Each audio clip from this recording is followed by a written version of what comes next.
This is going to be an extremely busy month. I have to watch 104 soccer games, follow the pregame, the postgame, yell useless opinions at the TV. It's a lot. So I knew that when it comes to screening for colon cancer, the choice was clear. The Cologuard Plus test. It can be used at home and can only take 15 minutes, so I can do it during halftime and not miss any action. If you are 45 or older and at average risk, ask your healthcare provider about screening for colon cancer with the Cologuard test. You can also request a prescription at Cologuard.com.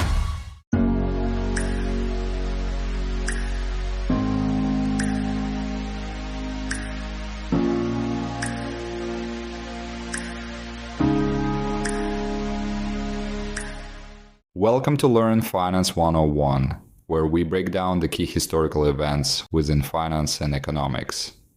In this episode, we turn to one of the most iconic, technologically defining, and psychologically revealing bubbles in modern history, the dot-com bubble of 1995 to 2000.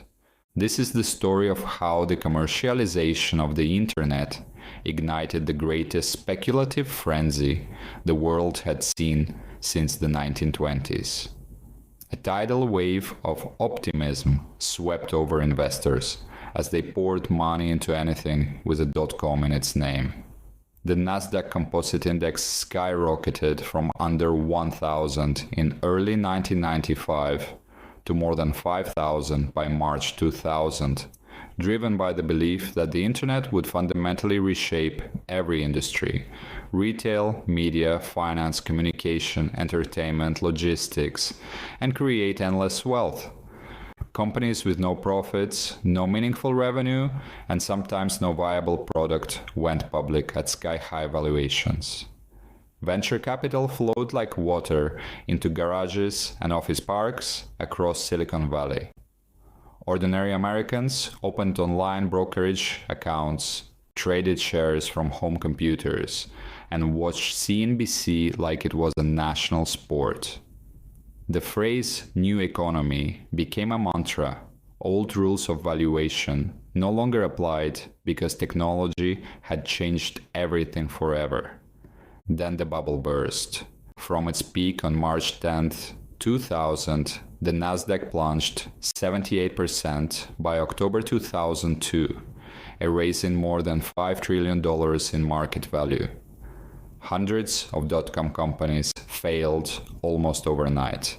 Pets.com, Webvan, Boo.com, eToys, Cosmo, and countless others became punchlines, case studies, or footnotes in business school textbooks. Even survivors like Amazon and Cisco saw their stock prices fall 80 to 90% from peak. The crash triggered a mild but painful US recession in 2001, massive layoffs in Silicon Valley, a venture capital winter that lasted years, and a generational shift in how investors viewed technology stocks. Yet the internet itself survived, matured, and thrived, laying the foundation for the digital world we live in today. In this episode, we will walk slowly and carefully through the origins of the internet boom, the forces that inflated the bubble in the late 1990s, the manic peak of early 2000, the slow-motion collapse that followed, the human and economic toll, the survivors that emerged stronger, and the enduring lessons that still guide investors in February 2026 as new technologies like artificial intelligence, blockchain, and quantum computing spark similar excitement and similar caution. Let's begin by stepping back into the mid-1990s, when the internet was still young, clunky, and full of promise. The seeds of the dot-com bubble were planted long before the 1990s.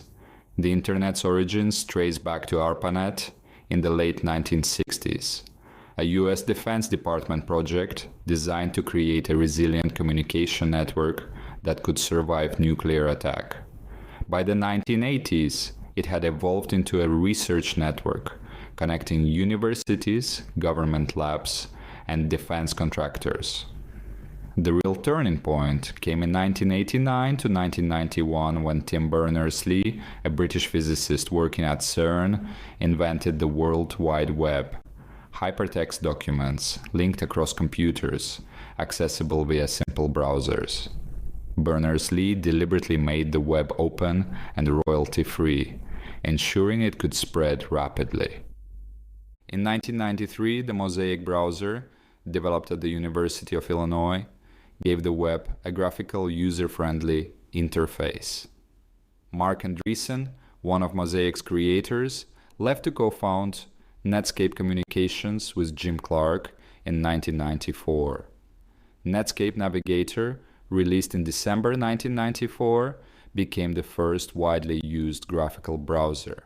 In April 1995, the National Science Foundation lifted the final restrictions on commercial use of the Internet backbone. In May 1995, NSFN-ET was decommissioned, handing control to private carriers like Sprint, MCI, and AT&T. The commercial Internet was born, excitement built quickly. Netscape Navigator's initial public offering on August 9, 1995, was the spark that lit the fire. Shares were priced at $28 and opened trading at $71, closing at $58 on the first day, a 107% gain. Netscape had almost no revenue and no profits, yet the IPO valued it at nearly $3 billion. The message was unmistakable. The Internet was the future, and investors would pay any price for a piece of it. Venture capital flooded Silicon Valley.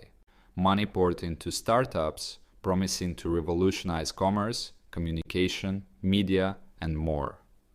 Business to consumer, B2C sites like Amazon, launched July 1995 as an online bookstore, and eBay, launched September 1995 as auction web, gained traction. Business to business, B2B, platforms promised to streamline supply chains. Portals like Yahoo, founded 1994, and AOL became gateways to the web. Telecommunications companies raced to build fiber optic networks, anticipating explosive demand for bandwidth. The bull market of the mid to late 1990s provided fertile ground. After the brief 1990 to 1991 recession, the US economy entered a long expansion. Inflation remained low. Unemployment fell below 4%. Productivity rose as computers and software improved efficiency. The Federal Reserve, under Alan Greenspan, kept rates moderate, fueling growth without overheating. The fall of the Berlin Wall, end of the Cold War, and globalization created a sense of boundless opportunity. The new economy narrative took hold. Technology had changed the rules. Traditional metrics, price-to-earnings ratios, cash flow, even profits were obsolete. Growth potential mattered more than current earnings. Investors abandoned caution. Venture capital investments rose from a few $billion annually in the early 1990s to over $100 billion by 2000. Initial public offerings exploded. Nearly 500 tech IPOs in 1999 alone. Many companies went public with little revenue and no profits. The Nasdaq Composite, home to most tech stocks, rose from around 750 in January 1995 to over 5,000 by March 10th, 2000, and nearly sevenfold increase. The Nasdaq 100's forward price-to-earnings ratio reached 60. Some stocks traded at hundreds of times projected revenues. Daily life reflected the mania. In Silicon Valley, engineers and entrepreneurs became overnight millionaires on paper. Garages and coffee shops birthed startups. Pitch meetings ran late into the night. Venture capitalists raced to fund the next big idea. Media hyped the boom. CNBC became must-watch television. Wired magazine ran cover stories on dot-com millionaires. The Wall Street Journal and Barron's published glowing analyst reports. Ordinary Americans opened online brokerage accounts at E-Trade, Ameritrade, and Charles Schwab. Day trading became a hobby. The term FOMO, fear of missing out, wasn't coined yet, but it described the mood perfectly. High-profile successes fueled the fire. Amazon, founded by Jeff Bezos in 1994, launched as an online bookstore and expanded rapidly into music, toys, electronics, and more. Pierre Omidyar's eBay, 1995, created a global auction marketplace that turned everyday people into merchants. Jerry Yang and David Filo's Yahoo, 1994, became the dominant portal for news, email, and search. Cisco, Intel, Microsoft, and Dell rode the wave of hardware and networking demand. Even established companies like AOL merged with Time Warner in January 2000 in a deal valued at $165 billion, the largest merger in history at the time. Symbolizing the triumph of new media over old, valuations became detached from reality. Pets.com raised $82.5 million in IPO in February 2000, despite burning cash at an alarming rate. Its market cap briefly exceeded $300 million before collapsing. Webvan promised to revolutionize grocery delivery, but spent hundreds of millions on warehouses and never turned a profit. Boo.com burned through $135 million in 18 months selling fashion online before folding in 2000. The mantra was, get big fast. Scale mattered more than sustainability. Insider selling accelerated as founders and early investors cashed out. Venture capitalists pushed companies to go public quickly to lock in gains. Lockup periods, typically 180 days, expired, flooding the market with shares. By late 1999, cracks appeared. Intel warned on revenue. Merger talks faltered. The Nasdaq wobbled. The peak came on March 10, 2000. The Nasdaq Composite closed at 5,048.62, more than double its level from the previous year. Then the decline began. On March 13th, news of Japan's renewed recession triggered a global sell-off. Yahoo and eBay ended merger talks. The Nasdaq fell 2.6%, while the S&P 500 rose slightly as investors shifted to safer stocks. The Nasdaq lost 10% in a week. The crash accelerated in spring and summer 2000. The Federal Reserve had raised rates 6 times between mid-1999 and May 2000 to cool the economy. Profit warnings mounted. Venture funding slowed. The Nasdaq fell 39% in 2000 alone. By the end of the year, it was down nearly 50% from peak. The bear market deepened in 2001 to 2002. The September 11th attacks added geopolitical shock. Corporate scandals, Enron, WorldCom, eroded confidence. The Nasdaq bottomed at 1,114 on October 9th, 2002, a 78% decline from peak. Total market value lost over $5 trillion. Hundreds of dot-coms failed. Pets.com, Webvan, Boo.com, eToys, Cosmo, and countless others vanished. Telecommunications companies like WorldCom and Global Crossing collapsed after overbuilding fiber networks. Layoffs swept Silicon Valley, venture capital dried up. Yet the internet survived. Survivors like Amazon, eBay, and Cisco adapted, refined business models, and emerged stronger. Amazon diversified beyond books and focused on customer experience. eBay scaled its auction model. Google, founded 1998, IPO 2004, revolutionized search and advertising.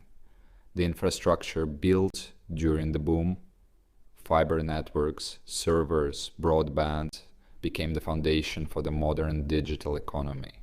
Why did the bubble grow so large? And why did it burst? Low interest rates and abundant venture capital fueled speculation. The new economy narrative convinced investors that old valuation rules no longer applied.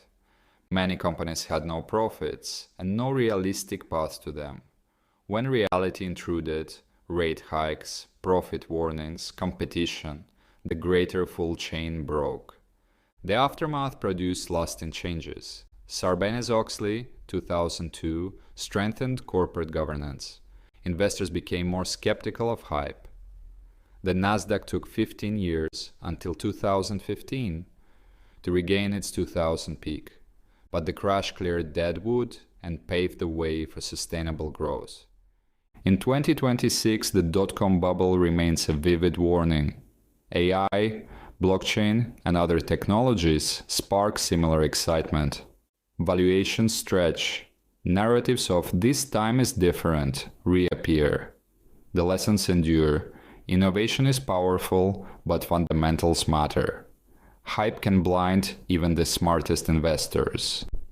Bubbles burst, but the underlying technology often endures and reshapes the world. The dot-com era wasn't just a bubble, it was the birth of the digital age. Painful, expensive, but ultimately transformative. Thank you for listening to this episode.